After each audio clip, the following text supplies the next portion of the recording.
Buenos días, José Antonio Vidal. Desde CND Escucha vamos a presentar hoy a una persona que tiene una relación con el turismo en segundo orden, como se diría, puesto que la base de su trabajo, de su auténtica pasión y voluntad es el enoturismo, el vino. Así que, José Antonio, ¿nos puedes exponer cómo has llegado a la constitución de una compañía tan importante como es, o una organización, evidentemente, la Organización Global de Enoturismo, o en sus siglas en inglés, en español diríamos OGENOT, y evidentemente en inglés sería el Global Wine Tourism Organization? Por lo tanto, son dos siglas que nos van a marcar a partir de ahora un futuro muy esperanzador, sobre todo para la comunicación mundial y global de los vinos, y en especial también para incorporar a una Iberoamérica muy fuerte en sus vinos ante todos los países del mundo. José Antonio, estamos en tus manos. Muchas gracias, José Carlos. Muchas gracias como amigo, como compañero, y por la oportunidad que das al enoturismo, en este caso, en tu programa tan seguido. Aprovecho también para saludar a todos los oyentes o videoyentes. La pregunta es muy clara, muy lógica, por otro lado, y para todo hay un porqué en la vida, ¿no? El llegar a crear la Organización Global del Enoturismo ha sido un proceso, después de prácticamente 4 años y medio, en el que hemos estado rodando en España con la Asociación Española de Enoturismo. De hecho, el proyecto de la Mundial, de la Global, pues se forjó en sus inicios antes de constituir la Española, pero después de consultar a una serie de autoridades muy relevantes en los sectores turísticos y también vinícolas de España y de Iberoamérica, pues me asesoraron diciéndome: José Antonio, empieza primero por España y después ya iremos caminando, ¿no? Bueno, el recorrido de estos 4 años y medio por España ha sido pues lo suficientemente exitoso como para dar el salto. ¿Por qué digo exitoso? Bueno, pues porque en 4 años y medio pues hemos sido capaces de lograr que el Ministerio de Turismo de España por fin se ponga en serio a trabajar en la elaboración del observatorio de las estadísticas de la inteligencia turística, enoturística en este caso, de nuestro sector, cosa que hasta ahora las cifras que se arrojaban por parte del Ministerio pues eran realmente no significativas como herramienta de gestión para el empresario. Nuestra presión ha hecho que con la colaboración de una serie de empresas y de patrocinios pues se vaya a trabajar ya en esta línea fundamental para el empresariado. También en España pues hemos sido los precursores de la formación del sector enoturístico, de los profesionales, cosa muy importante porque sin formación evidentemente pues poco se puede hacer. Por otro lado, también hemos sido pioneros en acciones de promoción, gracias a la Asociación Española de Enoturismo, AEE, pues el sector ha estado representado nada más y nada menos que en FITUR, la Feria Internacional de Turismo que se celebra en Madrid, justamente, que como sabéis, junto con Londres y con ITB de Berlín, pues son las 3 más importantes del mundo. Hemos organizado conferencias internacionales, tanto en España como en diferentes países del mundo, y, en definitiva, pues nos hemos creado ya una reputación lo suficientemente importante como para abordar la Organización Mundial del Enoturismo.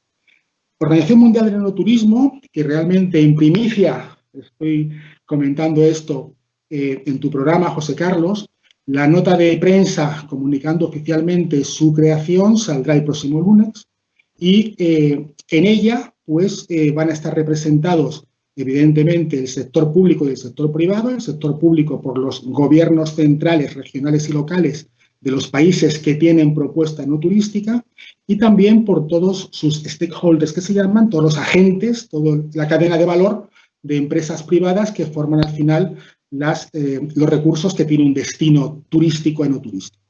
Además, como no puede ser de otra manera, el conocimiento es la base de todo, como decíamos antes, el conocimiento para luego formar, pues creamos al mismo tiempo la Academia Internacional del Enoturismo, en la que ya han dado su adhesión como miembros fundadores 70 autoridades académicas de 24 países, y entre estas autoridades, pues os puedo decir que hay rectores, que hay decanos, que hay profesores, que hay directores de programas de másters, que hay Master of Wines, es decir, al más altísimo nivel. De las universidades, perdón, más importantes del mundo. No quiero citar porque me dejaría alguna, pero están todas las que tienen que estar. Es muy importante, bueno, lo primero es lo que nos has dicho, que la primicia de este programa es la declaratoria de la creación de la Organización Global de Turismo Enológico, evidentemente, o de enoturismo. Evidentemente, ese es el punto fundamental de este campo que estamos hablando, aunque realmente nuestro título no iba por este camino. Nuestro título de entrevistas, estábamos hablando del post-COVID y de cómo afectaría o cómo va a afectar después del levantamiento de las medidas tan drásticas que se han tomado en casi todos los países al turismo enológico, como un turismo también de grupo y un turismo individual. Centrándonos en esto, que sería la segunda pregunta que te podríamos hacer, a mí me gustaría que antes nos dijeras de dónde tienes tú o de dónde salen tus conocimientos turísticos y enológicos.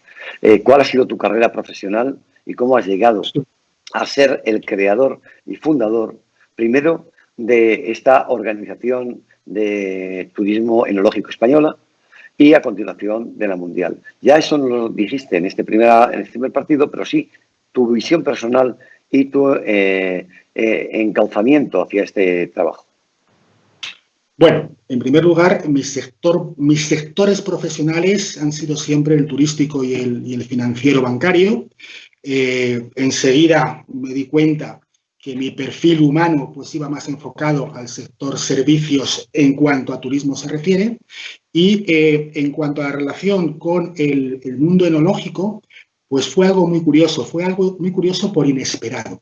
Esto se produjo hace aproximadamente 6 años en una comida familiar, en la que un tío mío ya mayorcito y que murió hace 2 años, de puro viejito, pues se le ocurrió decir, oye, ya sabéis, ¿no?, que los abuelos, mis bisabuelos, tenían bodega y viñedo aquí en Madrid, en la zona de Aravaca-Pozuelo. Entonces los sobrinos dijimos, pues no lo sabíamos, tío Paco. Pero sus hermanos dijeron, pues sí, y yo le dije, oye, ¿y qué recuerdas de aquello, no? ¿Qué recuerdas? Hombre, pues poca cosa, pero lo que se me quedó siempre, decía mi tío Paco, es que sus abuelos tenían abiertas las puertas de su bodega a finales del siglo XIX. Y yo le dije, madre mía, qué atrevidos, qué valientes, el dar a conocer cómo están haciendo ellos las cosas en su casa, teniendo en cuenta el sentido de la competencia que a día de hoy, en el siglo XXI, aún se malentiende. Y yo dije, esta gente, bueno, pues realmente igual fueron uno de los pioneros en abrir sus puertas de bodegas. Que dicho sea de paso, el abrir las puertas de bodegas, bueno, pues es el germen para que pueda haber enoturismo. Pero ir de bodegas no es hacer enoturismo, eso es ir de bodegas. Y hacer enoturismo es recorrer todos los recursos y conocer que tiene un destino vinícola, no solamente las bodegas. ¿Bien? Luego, entonces, así fue. ¿Qué ocurrió también? Bueno, pues a la hora de plantearme la creación de esta asociación española, pues dije, bueno, esto hay que hacerlo sentando unos pilares importantes, ¿no? Y había 2 pilares muy importantes, y sigue habiéndolos. Uno que es la gastronomía, evidentemente, y el otro que es el sector empresarial privado. ¿Bien? Entonces, bueno, pues yo me relacioné con autoridades de ambas líneas para rodearme de estos apoyos, ¿no? Y en el caso de la empresa privada, pues tuve el gran honor, y lo tengo, de contar con la presidencia de honor de la asociación de José Luis Bonet, que es presidente de Cámara de Comercio de España, y en el tema de gastronomía, como no podía ser de otra manera, pues Rafael Ansón, que es presidente de la Real Academia Española de Gastronomía, evidentemente. Bueno, realmente es una excelente entrada. Tenemos a un maestro común, que es don Rafael Ansón, evidentemente, como miembro de la Academia Iberoamericana de Gastronomía, que honro llevar su vicepresidencia, justo apoyando a don Rafael. Tenemos un apoyo directo de la Real Academia de Gastronomía Española y de la Academia Iberoamericana para estos conceptos.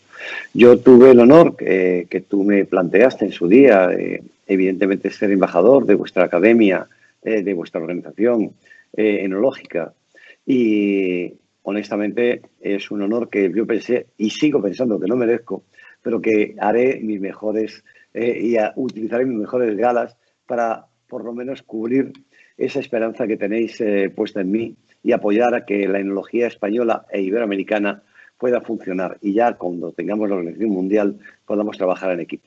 Ahora bien, vamos a entrar en materia COVID, en materia de lo que ha sucedido y qué ha significado para el turismo enológico precisamente esta pandemia que sigue y que aparte no solamente sigue, sino que va cambiando por continentes, porque obviamente estamos saliendo en Europa del COVID o de la primera etapa para entrar directamente en la parte del cono sur, que están precisamente en su invierno, en un recrudecimiento muy fuerte de esta pandemia.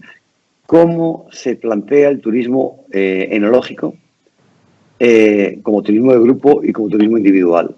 ¿Qué nos puedes aportar? Bueno, vamos a ir por partes, analizando cada una de ellas hasta llegar al objetivo, que se trata de salir de esta pandemia fortalecidos en el terreno empresarial, en el terreno social y en cualesquiera otros. ¿Bien? Bueno, nosotros en nuestro sector, los profesionales, son profesionales de la agricultura, ¿bien? Es decir, es sector primario.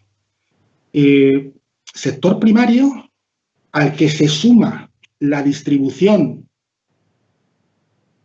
y las actividades manufacturadas y después el sector servicios, que es el turismo. Es decir, tenemos un sector que reúne las tres actividades de comercio, ¿verdad? Cuando un empresario basa su éxito en la naturaleza, son empresarios realmente muy fortalecidos mentalmente, es decir, saben lo que es gestionar momentos especialmente difíciles, porque la naturaleza es caprichosa, y yo estoy no solamente seguro, sino convencido de que los empresarios de verdad van a salir más fortalecidos y favorecidos que en la etapa pre-COVID. ¿Bien? Son empresarios que están habituados a trabajar en entornos volátiles, inciertos, complejos, ambiguos, es decir, en esa serie de terrenos, ¿no? Pero fijaos que, una vez más, la naturaleza y el ser humano es de una fortaleza impresionante, en el sentido de que nos sobreponemos casi siempre a todo, ¿no? Y esto alguien hace muchos años, en un libro llamado La evolución de las especies, lo dejó muy claro y dijo que sobreviven los que más se adaptan, no los más fuertes. Es decir, tú y yo, José Carlos, con lo fuertes que estamos, esta fortaleza que tenemos no nos garantiza la supervivencia, sino nuestra capacidad de adaptarnos al tema. Una de las primeras medidas que el sector nuestro, y entiendo que en general, ¿bien?, pues ha de tener en mente, es que hay que desaprender. Y desaprender es complicado, porque son hábitos, son muchos años haciendo cosas orientadas hacia unas determinadas metas, y decir ahora que un porcentaje muy alto de cómo se han hecho las cosas antes seguramente no van a valer para el futuro, pues la verdad es que rompe esquemas y no todos estarán evidentemente preparados para ello, ¿no? ¿En qué hay que desaprender? Pues una de las primeras líneas de desaprendizaje es no tener permanentemente en la cabeza el concepto de capital como el concepto financiero propiamente dicho, que por supuesto que sí, pero no tanto como antes. Ahora hay otros recursos, otros capitales que van a ser realmente los que marquen la diferencia entre la era antigua y la era nueva post-COVID, ¿no? Hay que centrarse ahora en el capital relacional, es decir, no somos nadie si no hacemos equipos. Ejemplo, una bodega que se plantee de nuevo abrir sus puertas para recibir a los visitantes con los protocolos tan exigentes, evidentemente, que hay que realizar en este sentido, pues debe pensarse muy mucho el hacerlo si no tiene aliados, si no tiene como equipo al resto de recursos que hay en su destino para cantar todos la misma canción. ¿Bien? ¿Por qué? Porque realmente, si nos ponemos en la piel del no turista, del consumidor, pues igual no le merece la pena tanto desplazarse a una bodega si no tiene nada más que hacer una vez que haya visitado esa bodega. Es decir, han de formar un clúster en el sentido, eso sí, tradicional, pero en el que todos sumen, ¿no? Por otro lado, otro capital muy importante al que han de subirse definitivamente al carro es el capital del talento. Es decir, un empresario bodeguero que se plantee entrar o mejorar su área no turística no puede mantener llevando ese área a profesionales del vino. Han de ser profesionales del turismo y además profesionales con ese talento que decimos, ¿no? Y además, otro capital en el que hay que entrar, y que son cosas muy obvias, pero que a veces no reparamos en ellas, es entrar en el capital del conocimiento. La gestión del conocimiento es la clave para el éxito o el fracaso de cualquier actividad. En ese sentido, la formación y la profesionalización ha de ser el abanderado de las acciones que se lleven en gestión empresarial. Y todo ello nos llevará a un último o penúltimo capital, que es el capital reputacional. Es decir, evidentemente, es la imagen de marca, cómo te percibe el mercado. Es decir, hay una serie de deberes que los empresarios han de estar pues, planteando y tenerlos presentes para estar preparados para el momento en el que se vuelva a haber movimiento en consumidores, ¿no? Y hay otro aspecto, son tantos aspectos, pero que son fundamentales cada uno de ellos, ¿no? La transformación digital.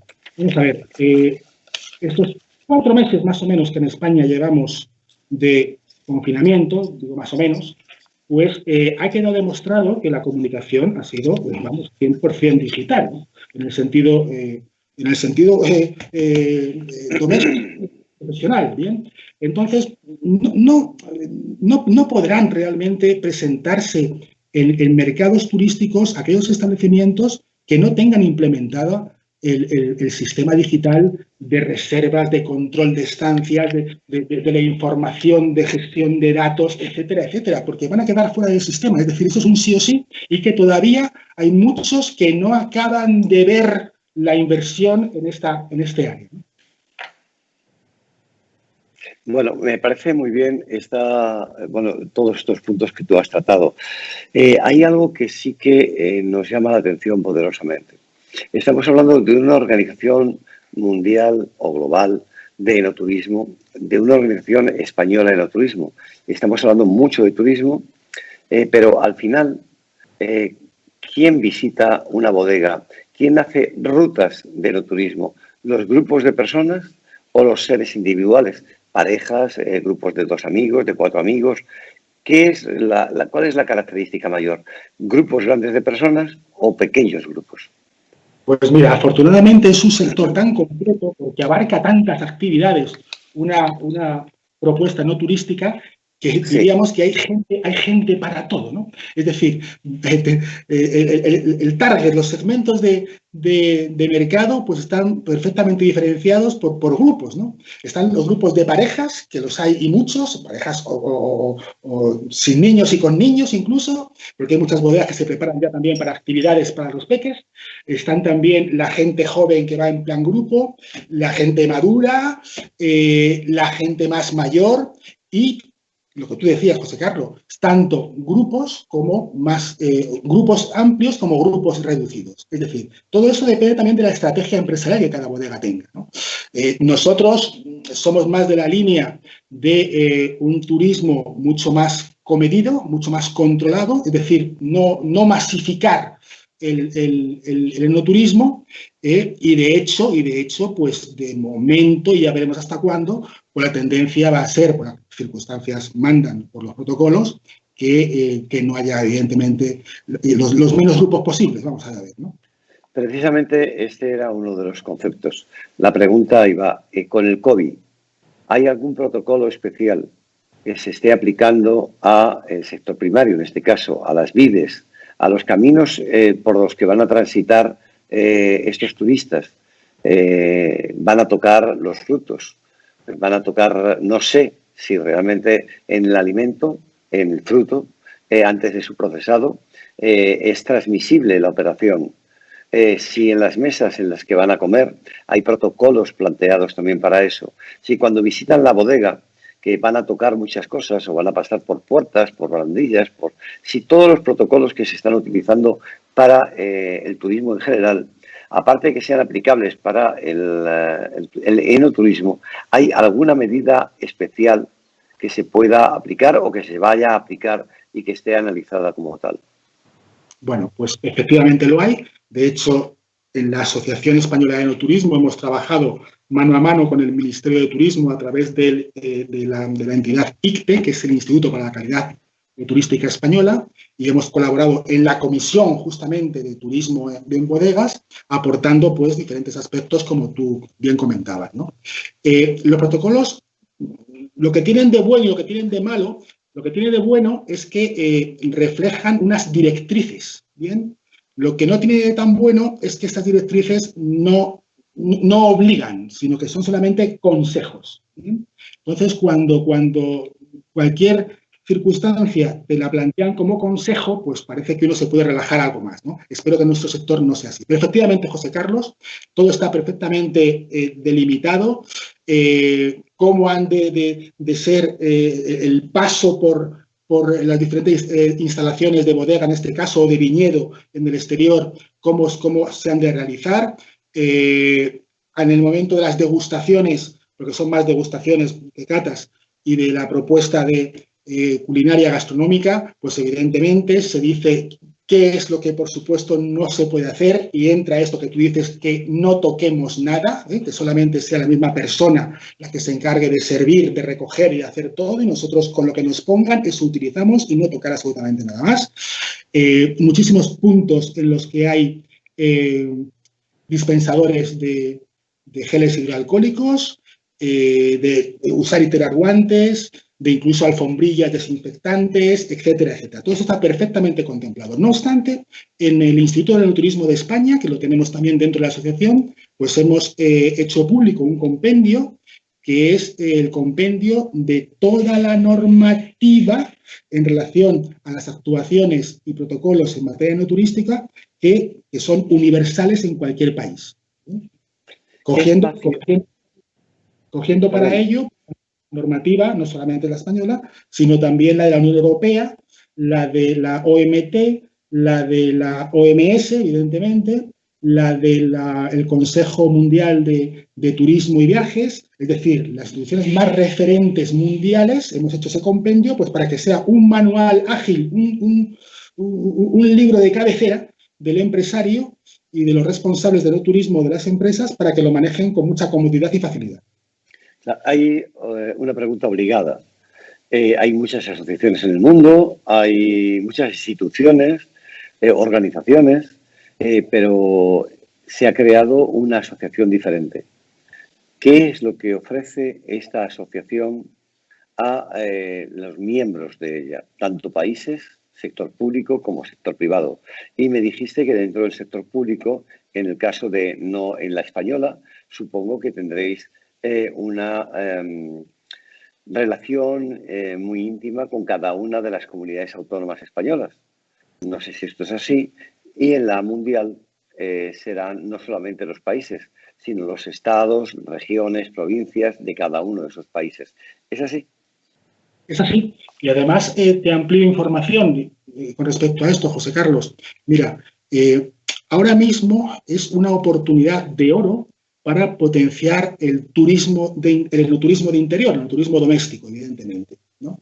Entonces, este es un entrenamiento que cada uno de los países y sobre todo los destinos enoturísticos de cada uno de ellos, pues han de tomarse muy en serio, porque va a ser la base de su futuro. ¿Por qué? Porque evidentemente se irá creando ese aspecto aspiracional, esa, entre comillas, ansiedad de querer viajar al extranjero y disfrutar de otras actividades enoturísticas en otras partes del mundo. Pues ahora es el momento de trabajar duro y trabajar bien en cada uno de los países para prepararse para esa explosión internacional que sin duda va a llegar. ¿Bien?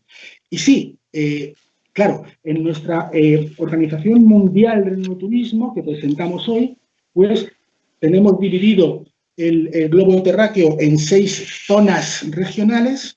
Cada una de ellas tiene un vicepresidente ejecutivo regional que será el encargado, evidentemente, de las relaciones institucionales con gobiernos centrales, regionales y autonómicos, así como toda la cadena de valor privada de cada uno de los países para hacerlos miembros. ¿En qué se van a beneficiar estas membresías? Pues evidentemente en que a través, por un lado, del conocimiento que va a aportar la Academia Internacional del Enoturismo, que claramente van a decir las directrices más o menos generales, en el sentido de que esto es lo que se debe intentar hacer y no dar tantos palos de ciego. Esa es una información realmente muy útil que esperan los empresarios, básicamente. Y luego todas las acciones de promoción, que hay una serie de eventos y de programas formativos pues, prácticamente continuos, pues obviamente todos los empresarios y países se van a favorecer tanto de conocimiento como de la promoción. Yo creo que hay 2 elementos en este caso que acabas de comentar importantes. El primero es que llegamos a un punto que es al que comenzabas hablando de él.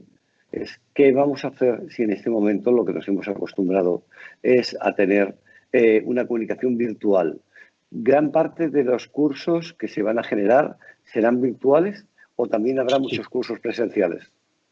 Bueno, evidentemente hemos pasado en estos 3-4 meses de ser 100% virtuales.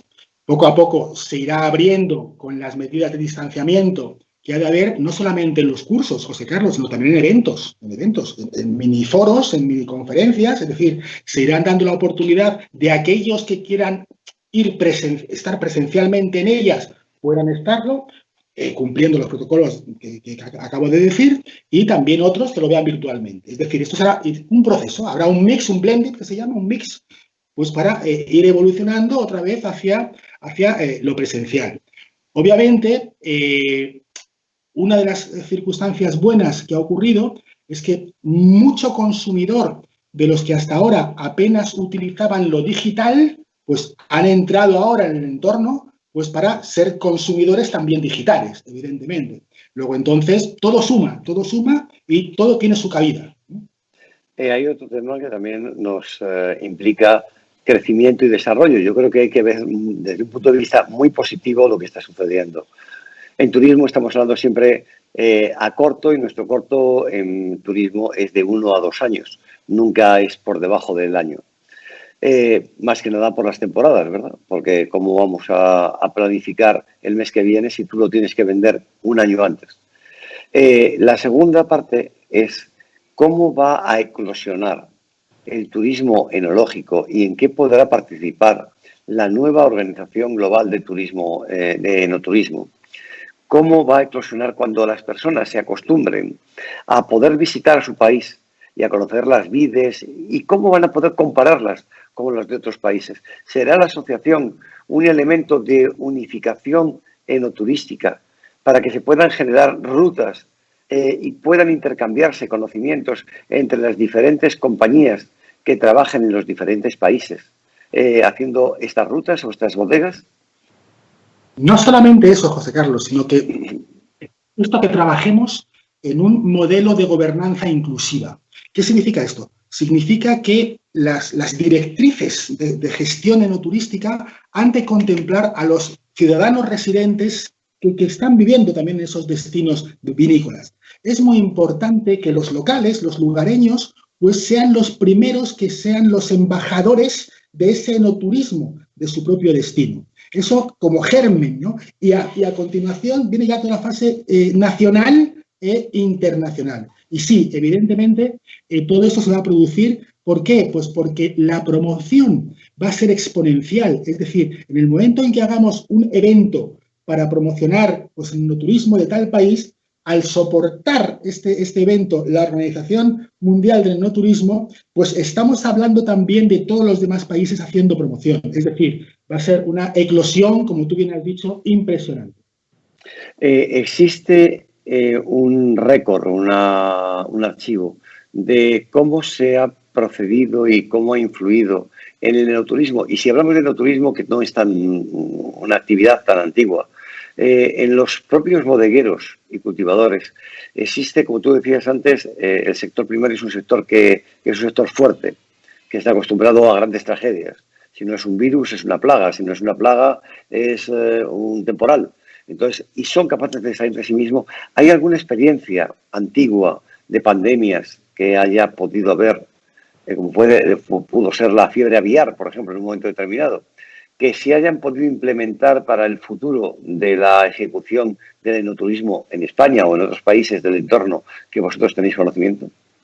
Pues realmente, tal como lo expones, pues no somos conscientes de ello. De todas maneras, hay que tener en cuenta una cosa, y es que lo que está ocurriendo ahora es la primera vez que ocurre, es decir, es algo nuevo para todos, para todo el mundo. Luego, entonces, lo que en la era antigua, como llamamos nosotros, pues ha podido ser panacea, solución, pues para salir adelante, no tendría por qué ser aplicable a lo actual, porque claro, antes pues eso ocurría de una manera localizada en un determinado país, una determinada región, un determinado destino, pero es que ahora es en todo el mundo, señores.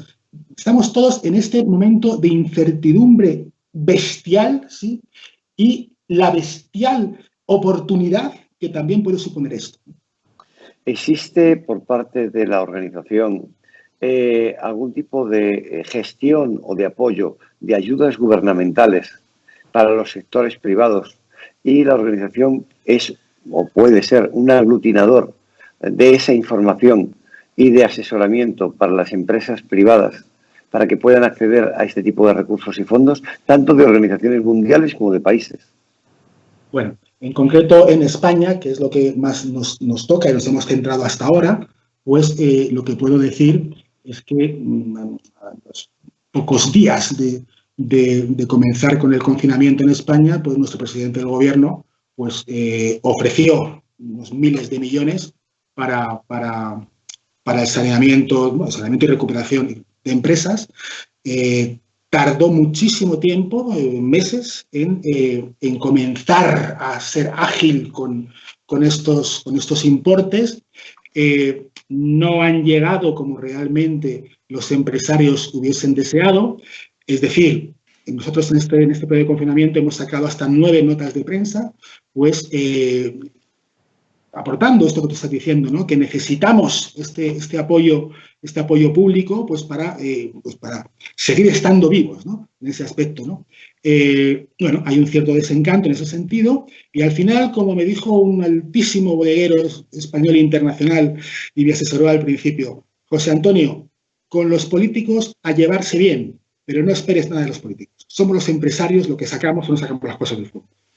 Eso está bien, pero la pregunta que yo te comentaba es, ¿existe la posibilidad de que un miembro que sea un bodeguero, por ejemplo, o una persona que tenga en turismo rural un seguimiento del turismo, pueda ser asesorada por la propia organización sobre si la OMT, la FAO o la UNESCO o cualquiera de las grandes organizaciones o fundaciones mundiales o en su propio país, si existe una colateral, evidentemente por esos vicepresidentes regionales que tú me comentabas, podrían acceder a esa información que de otra forma les costaría mucho más trabajo a través de una organización como la nuestra.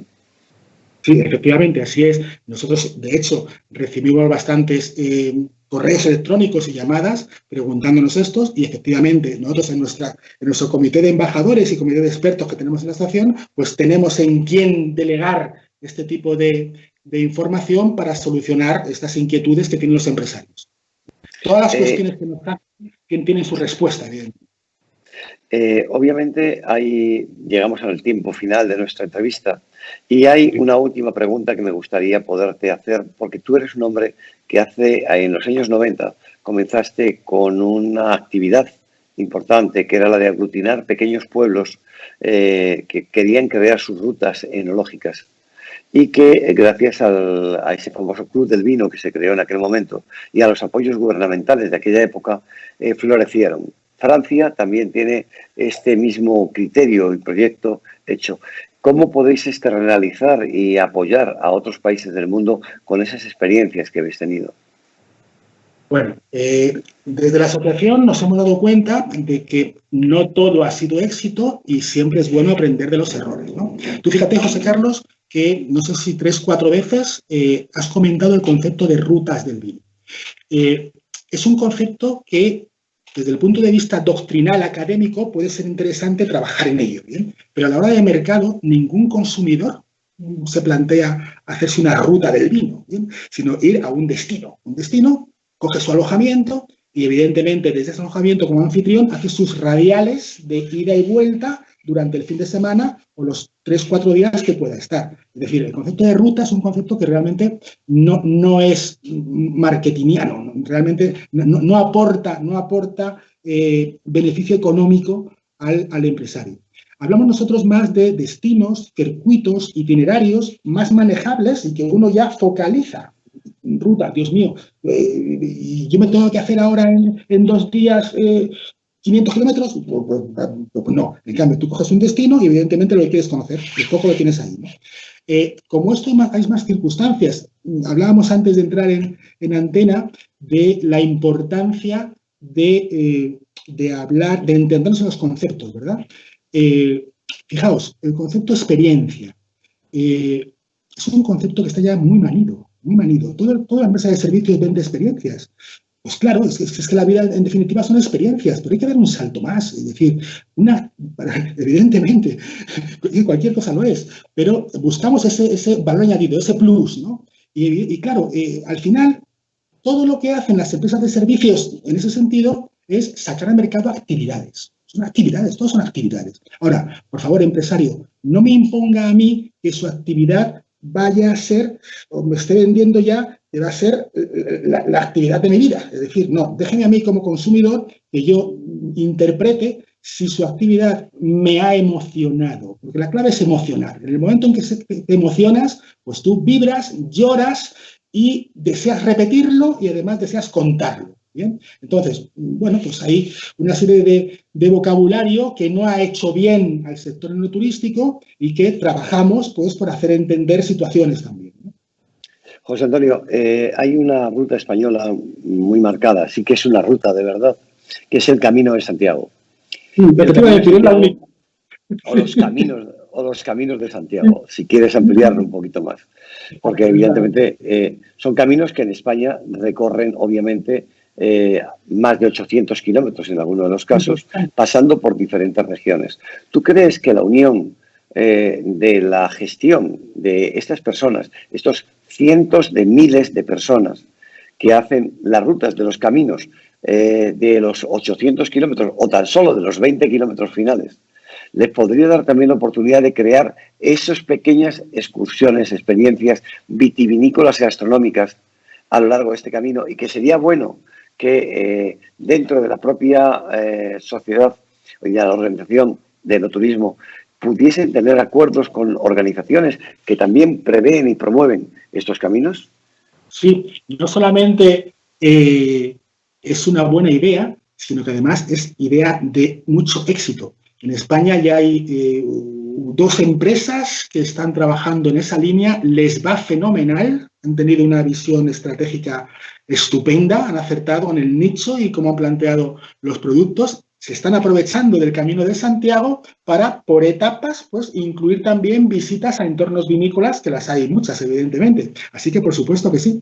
Y sé también que en Iberoamérica pueden también darse este tipo de circunstancias con otro tipo de rutas de las misiones en las que también pues, puedan haber sus visitas a entornos vinícolas dentro de estas rutas de las misiones, por ejemplo, ¿no? Es decir, que tiene mucho recorrido. Muy bien, genial. Pues mira, yo te diría que ya para terminar en estos 2 minutos, lo que hacer es quizá una glosa un poco mayor de los premios que tú has recibido. O sea, tú eres un hombre que no solamente eres jurado de muchas asociaciones enológicas, sino que a su vez, o de grandes premios, sino que también tú los has recibido personalmente, ¿no? O tú como representante de la asociación. Esto te voy a decir. El Premio Nacional de Enoturismo en el 2018, el Premio Internacional del Proyecto de Turismo Gastronómico en el 2016, eres miembro de la Comisión del Ministerio de Turismo del Protocolo Sanitario del Turismo en Bodegas, y esto lo has hecho con el COVID 2019, que es un tema muy importante para vosotros, te hablábamos.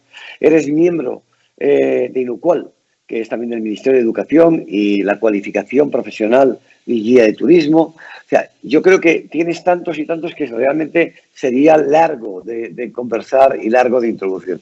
Así que después de esta despedida, con ese reconocimiento a ese trabajo que ha realizado en estos 4 años y medio, evidentemente la organización de Enoturismo de España, esta asociación que ha dado este giro y este cambio, y que tú concretamente has sido el motor directamente de ello, que con ese apoyo de la Real Academia de Gastronomía Española y de la Academia Iberoamericana, que te estamos ofreciendo en pleno derecho también para que puedas también en este continente hacerlo, solamente nos ponemos a tu disposición para que en este gran continente iberoamericano, o América, como le quieran llamar, dividido en 3 grandísimas regiones, que una es América del Norte, no nos olvidemos de México dentro de la América del Norte. Tenemos una América Central, que es un istmo que es el puente entre las 2 grandes culturas. A continuación, todo lo que es Sudamérica, que también se divide en 3 grandes subregiones, y el Caribe. Cada una con sus características, y cerramos porque ese es nuestro mundo, el mundo de Iberoamérica. Pero no nos olvidemos que el CND Escucha llega también a otro tipo de destinos, y que CaribbeanNewsDigital.com y el Grupo Excelencias, en ruso, en inglés, en portugués, en alemán y en español, es uno de los medios de comunicación que siempre estará, o uno de los muchos medios de comunicación que pueden estar directamente a la mano de esta nueva gran organización que habéis creado, y en la que me gustará participar y apoyaros en todo lo posible. Así que desde CND Escucha te mandamos un fuerte abrazo y te damos las gracias. Fortísimo para vosotros también, a toda Iberoamérica. Muchas gracias y hasta muy pronto que nos veamos. Gracias, José Antonio. Adiós.